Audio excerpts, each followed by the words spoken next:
الحمدللہ وکفا وسلام علی عبادہ الذین اصطفیٰ اما بعد۔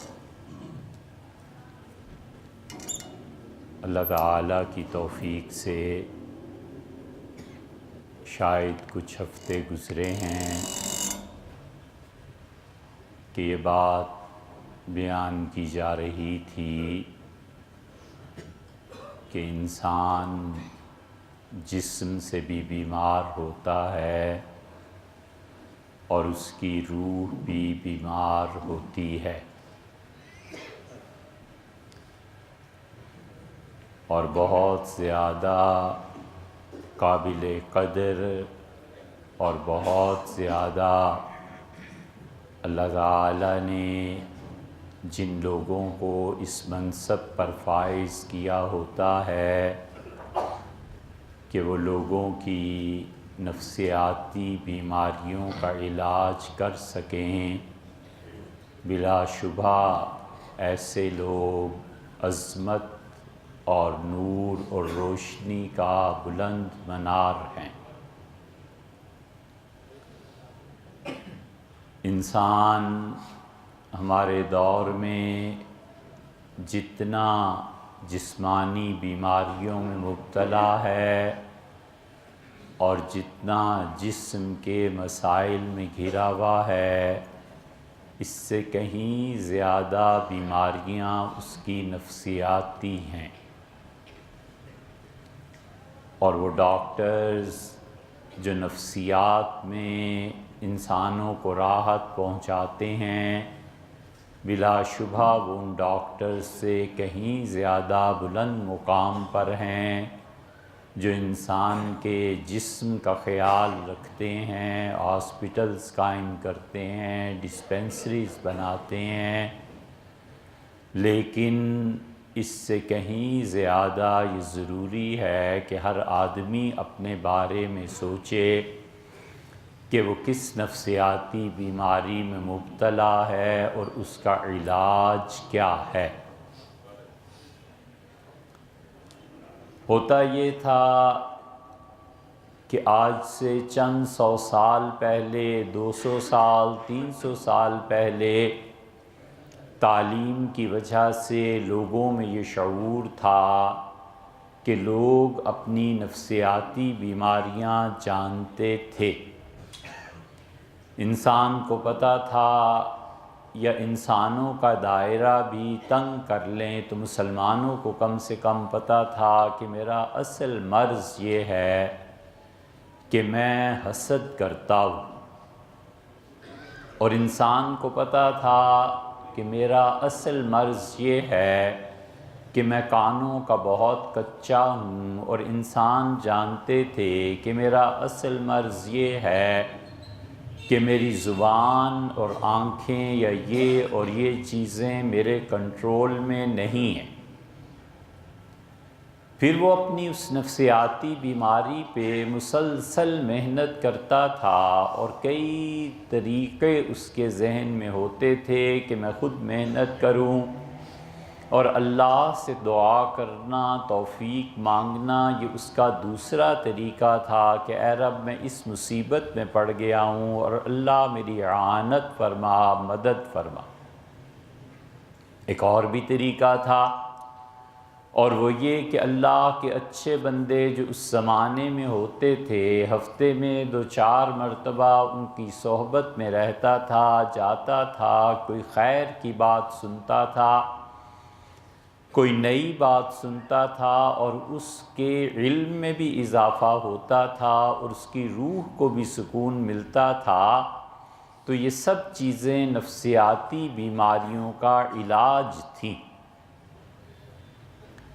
اور جب نفسیاتی بیماریوں سے ایک آدمی کی روح نجات پا جاتی ہے تو پھر اس کے ساتھ ساتھ دوسری طرف اس خالی خانے کو پر کرتی تھیں اچھی چیزیں۔ مثلاً غربت تھی، تو غربت میں انسان، مسلمان آدمی یہ سوچتا تھا کہ ٹھیک ہے مجھے جد و جہد کرنی ہے، کاوش اور کوشش کرنی ہے، اپنی ضروریات زندگی پوری کرنی ہیں، اور ضروریات زندگی پوری ہو جانے کے بعد اب مجھے اللہ کا شکر ادا کرنا ہے، خدا کے ساتھ تعلق قائم کرنا ہے، عبادت کرنی ہے۔ اور مسلمان کو یہ سیدھا سادہ راستہ معلوم تھا کہ میرا منتہا اللہ کی ذات ہے، بس اللہ کی ذات تک پہنچنا اور اس کے تمام ذرائع اختیار کرنا جو مجھے اللہ تک لے جائیں۔ مجھے یہ کام زندگی میں کرنا ہے، اللہ نے اصل میں مجھے اپنی یاد کے لیے بھیجا ہے، بالکل اس لیے نہیں بھیجا کہ میں جا کے ڈاکٹر بنوں، انجینئر بنوں، صدر بنوں اور وزیر اعظم بنوں۔ اصل میرا کام اللہ کو یاد کرنا ہے، اللہ کے ساتھ محبت ہے، اور اللہ ہی کی محبت میں وہ انصاف اور میرٹ کے اوپر جب صدارت کے لیے، وزارت کے لیے اہل ہوتا تھا تو خود بخود آتا تھا۔ سسٹم خراب نہیں تھے اور نہ رشوت اور نہ کچھ اور چیز، اور وہ جانتا تھا کہ جب ضروریات زندگی پوری ہو رہی ہیں، بھیک مانگنے کی ضرورت نہیں ہے، معاذ اللہ ہاتھ پھیلانا نہیں ہے، کچھ نہیں ہے، تو بس اب جو وقت بچ گیا اللہ کو یاد کرو۔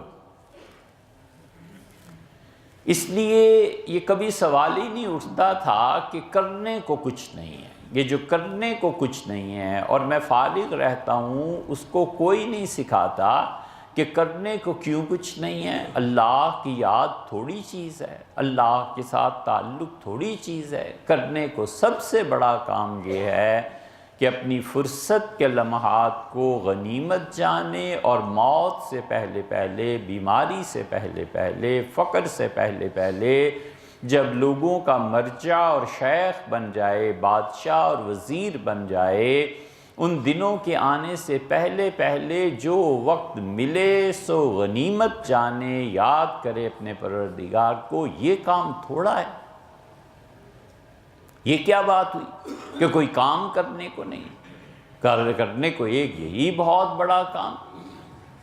اور اللہ کہتا ہے کہ وَلَذِكْرُ اللَّهِ أَكْبَرُ، اور لوگوں اللہ کو یاد کرنا بہت بڑی چیز۔ اور اس کا ترجمہ دوسرا اہل لغت نے پلٹ کے کیا ہے، اور انہوں نے کہا ہے کہ اللہ کا تمہیں یاد کرنا یہ بہت بڑی چیز۔ اللہ اور بندے کو یاد کرے، اللہ اور بندوں کی طرف سلام بھیجے۔ چنانچہ کعب ابن مالک رضی اللہ عنہ سے کہا رسول اللہ صلی اللہ علیہ وسلم نے کہ اللہ نے تمہیں سلام بھیجا ہے۔ انہوں نے کہا اللہ کے رسول میرا نام لے کے، تو آپ نے فرمایا جبریل یہی کہتے ہیں کہ اللہ نے کعب کا نام لیا ہے۔ تو کعب رضی اللہ عنہ خوشی سے رو پڑے کہ اللہ نے میرا نام لیا۔ اللہ کا یاد کرنا اپنے کسی بندے کا نام لے کے بہت بڑی چیز، کام کیوں نہیں ہے؟ مسئلہ یہ ہے کہ اس کی اہمیت ذہن میں راسخ نہیں ہوئی، اور اس چیز کی عظمت وہ دماغ میں بیٹھی نہیں، وگرنہ اللہ کی یاد بہت بڑی چیز ہے۔ مکہ مکرمہ میں اب تو یہ بڑے بڑے ہوٹلز اور کیا کیا چیزیں بن گئیں۔ ہمارے حضرت فرماتے تھے رحمۃ اللہ علیہ کہ ہم نے ایسا زمانہ مکہ مکرمہ میں دیکھا کہ تاجر لوگ صبح آتے تھے، دکان کھولتے تھے، حساب کتاب کرتے تھے، جس وقت پیسے پورے ہو گئے، کوئی قرض نہیں ہے، کچھ نہیں ہے، اور گھر والوں کو جا کر پیسے دے دیے کہ آج کا دن گزر جائے گا، چابی لگاتے تھے، تالا لگاتے تھے، چابی جیب میں ڈالی اور گھر والوں کو پیسے اس دن کی خوراک کے دیکھ کے جا کر حرم شریف میں بیٹھ جاتے تھے۔ تو کوئی کہتا تھا کہ دکان بند کرنے کا وقت، تو کہتے تھے جب پیسے پورے ہو جائیں بس پھر اللہ کی یاد ہے، کیا ضرورت ہے اس سے زیادہ کام کرنا ہے، حرم تھوڑا۔ یہ وہ لوگ تھے جن کی دعاؤں سے امت کی تقدیر بدلتی تھی، یہ وہ لوگ تھے جنہوں نے اللہ کی یاد کے لیے اپنے آپ کو گویا وقف کر دیا تھا۔ اللہ کا ذکر، لوگوں کی زندگیوں سے نکل جانا، اور اس کے نتیجے میں جو بے چینی اور نفسیاتی بیماریاں آئی ہیں، اس کا اب کیا علاج ہے؟ ایک آدمی کو غصہ آتا ہے بے جا چیز پہ، بجا چیز پہ، اب اس میں سے کس چیز کا علاج کرنا ہے؟ ایک آدمی کو بے سکونی ہے، کا بھی کوئی علاج چاہیے۔ ایک آدمی میں سب سے بری عادت ہے بے وفائی۔ ہزار روح کی خامیاں ایک طرف، اور یہ سب سے بڑی خامی بے وفائی کی، کہ آدمی کا جم کے کسی چیز کے ساتھ نہ رہنا۔ چلتا ہوں تیز رو، پہچانتا نہیں ہوں راہبر، پہچانتا نہیں، چلتا ہوں تیز رو ہر راہبر، چلتا ہوں تیز رو ہر راہبر کے ساتھ، پہچانتا نہیں ہوں ابھی چارہ گر کو میں۔ ایسے ہی غالب نے کچھ کہا، جو چیز اچھی لگی دل وہیں دے بیٹھے، جو چیز اچھی لگی اسی کے پیچھے چل پڑے۔ آج ایک لیڈر، اس کے بیانات اچھے لگے، زبردست، دوسرا زبردست، تیسرا۔ جس چیز کا نام وفا ہے، یہ آخر کس دن کے لیے تھی، کس وقت کام آئے گی؟ اس لیے کوئی وفاداری نہیں۔ مالک ساری زندگی بہتر سے بہتر تنخواہ اور چیزیں مہیا کرتا رہا، اور 2000 کی 1000 کی کہیں سے آفر ہوئی تو 10 سال کی نوکریاں چھوڑ کے چل پڑے، تو کون اور میں کون۔ پھر ایسے لوگ اس کے منتظر رہتے ہیں کہ اللہ برکت دے، تو اللہ اس بے وفائی کے جرم اور گناہ کی سزا میں تمہیں برکت دے یا نحوست دے۔ شوہر ہے، اس کی کوئی وفا نہیں رہی، کوئی چیز نہیں رہی۔ خلاصۃ الحقائق میں فریابی نے نقل کی ہے یہ حدیث۔ حضرت رسالت پناہ صلی اللہ علیہ وسلم کے دور میں ایک عورت تھی، اور شوہر کو اس سے بڑی محبت تھی، تعلق تھا، اور اس سے کہا کہ ہم دونوں یہ عہد کریں کہ جنت میں بھی اللہ نے مہربانی فرمائی تو اکٹھے رہیں۔ تو انہوں نے کہا کہ اس کی طریقہ یہ ہے کہ ہم میں سے جو بھی مر جائے وہ دوسرا نکاح نہیں کرے گا۔ اور اس عورت شوہر کا انتقال ہو گیا، شہادت ہو گئی، اور اس کے والد نے لڑکی کے زور دیا کہ تم نکاح کرو، ساری زندگی آخر کیسے بیٹھا جا سکتا ہے، تو اس نے نکاح کر لیا۔ اور نکاح کے بعد اسی رات کو اس کا پہلا شوہر خواب میں آیا اور اس سے کچھ اشعار پڑھے۔ یہ اٹھی تو حدیث میں الفاظ ہیں مذعورہ، اس پر سخت خوف کی کیفیت طاری تھی، اور شوہر نے اس سے اشعار میں کہا کہ یہ وفا ہے تمہاری، اور یہ مجھ سے محبت ہے، تم نے وعدہ نہیں کیا تھا کہ ہمیشہ میرے ساتھ رہو گی۔ تو اس کے دل پہ چوٹ لگی۔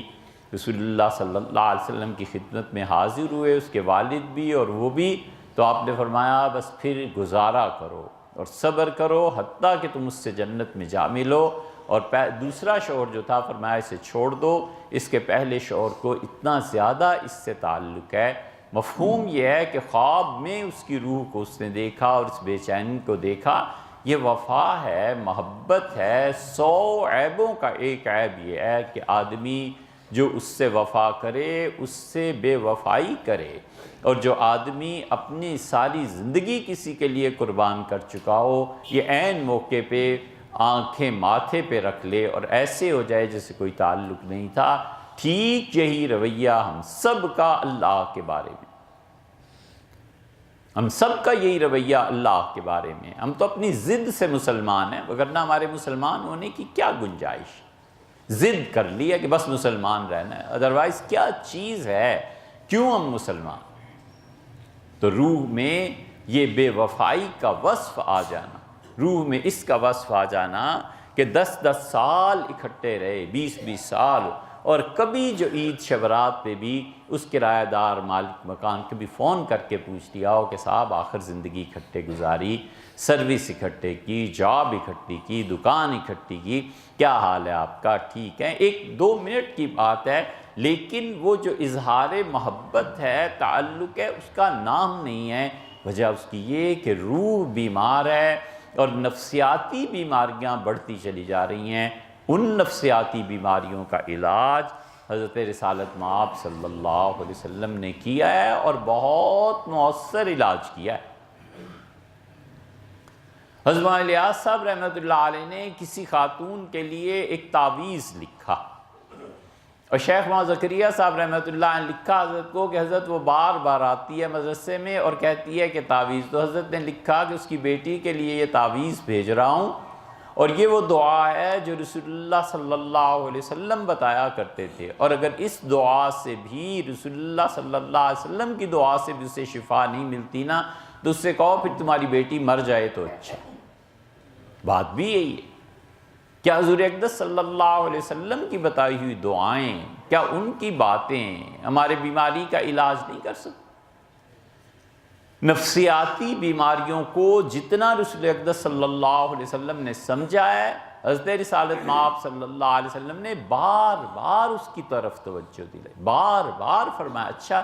یہ ہو گیا ہے یہ پڑھتے رہو، یہ ہو گیا ہے یہ کر لو، یہ ہو گیا ہے یہ کر لو، ہمیشہ توجہ دلاتے ہیں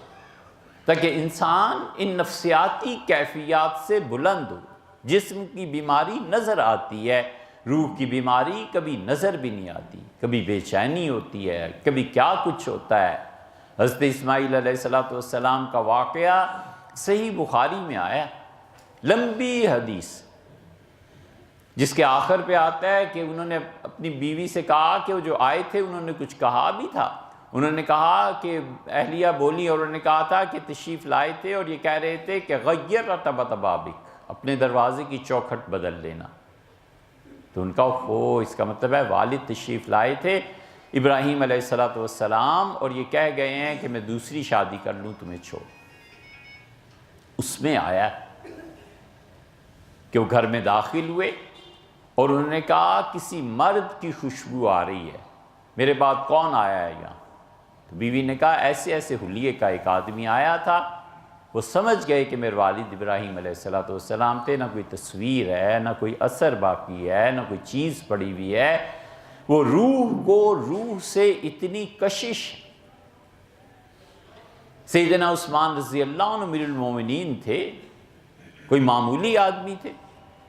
جتنے بچے ان کے ہوئے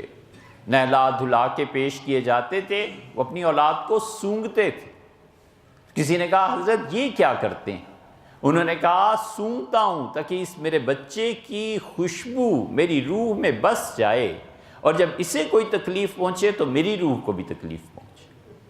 روحیں اتنی پاک اور صاف تھیں، اور یہ کوئی بہت بڑی بات نہیں، اب بھی ہوتا ہے، ماں کبھی بے چین ہو جاتی ہے، باپ بے چین ہو جاتا ہے، کبھی کبھی سچی محبت ہو تو شوہر اور بیوی بے چین، مجھے نہیں پتا کیا ہو رہا ہے، وہ پوچھو اس سے پھر پتہ چلتا ہے کہ یہ حادثہ ہو گیا، ان دنوں میں یہ پریشانی تھی، ان دنوں میں یہ چیز تھی، چند دن بعد یہ واقعہ پیش آ گیا۔ یہ سب چیزیں انسان کی اس روح سے تعلق رکھتی ہیں جس روح کو نفسیاتی بیماریاں نہیں ہوتی۔ اس لیے ہمیشہ ہر آدمی کو چاہیے کہ اپنی نفسیاتی بیماریوں پر غور کرے، علاج کرے۔ خود علاج سمجھ میں نہیں آتا، جو اس علاج سے واقف ہے اس سے رجوع کرے تاکہ انسان چین اور سکھ کی زندگی پائے۔ یہ چین اور سکھ کی زندگی کے لیے اللہ تعالیٰ نے انبیاء علیہ السلام کو بھیجا تھا تاکہ یہاں پر وہ چین اور سکھ کی زندگی اس کے اگلے جہان کو ٹھیک کرے، اور اس کے آئندہ جہان کے لیے نیکیاں اور یہ چیزیں اس کے لیے زیادہ۔ چنانچہ ان چیزوں میں سے ایک حضرت خالد ابن ولید رضی اللہ عنہ کی بات تھی، خیال میں آیا کہ آپ کے سامنے وہ رکھی جائے۔ خالد ابن ولید رضی اللہ عنہ ظاہر ہے کہ بہت بڑے آدمی تھے، بنو مخزوم سے ان کا تعلق تھا، اور مخزومی جرت میں، بہادری میں اپنی مثال نہیں رکھتے تھے۔ ابو جہل کو جو ضد ہو گئی تھی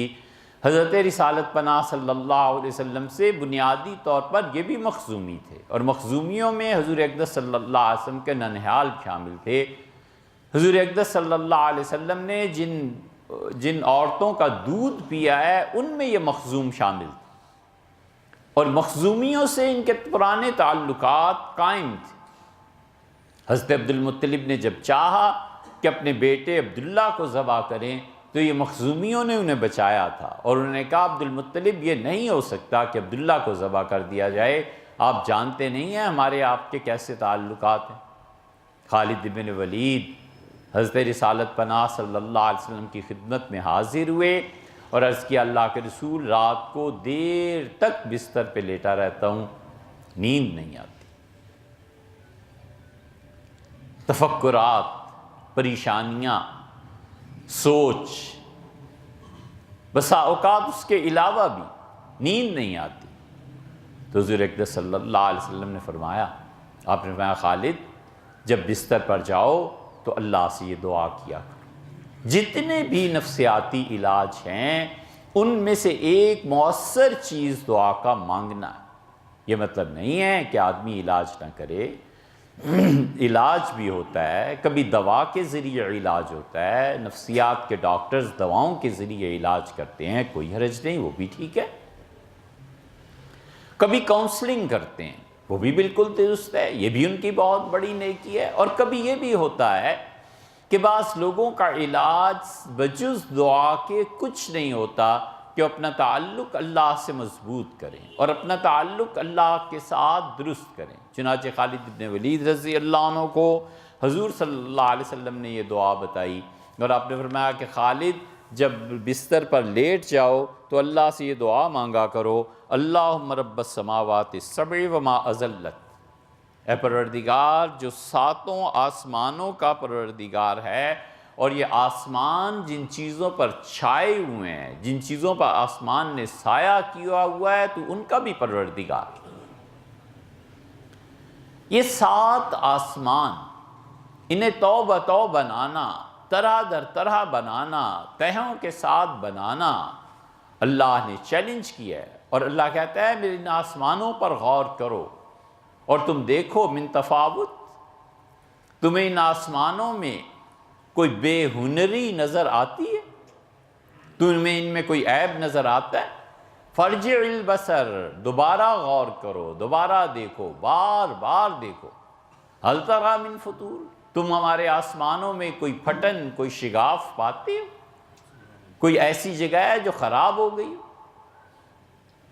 اللہ کہتا ہے کہ تم دیکھو اس کو دنوں میں اور راتوں میں، ہم نے راتوں کو ستاروں سے مزین کیا، ہم نے دن میں سورج بنا دیا، خاسئا وہو حسیر، تم تھک جاؤ گے اور تمہاری نگاہ ناکام رہے گی ہماری اس صنعت میں کوئی عیب نکالنے سے۔ ہم نے پیدا کیا وما اضلت، اے رب جو اور آسمانوں میں خدا کی جو مخلوق ہے، انبیاء علیہ السلام کی ارواح ہیں، مومنین کی ارواح ہیں،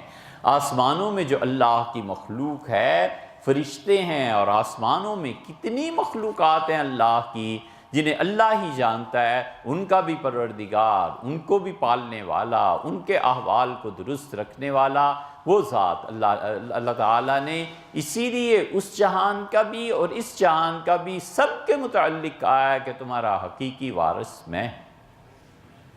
اسے وہ کہتے ہیں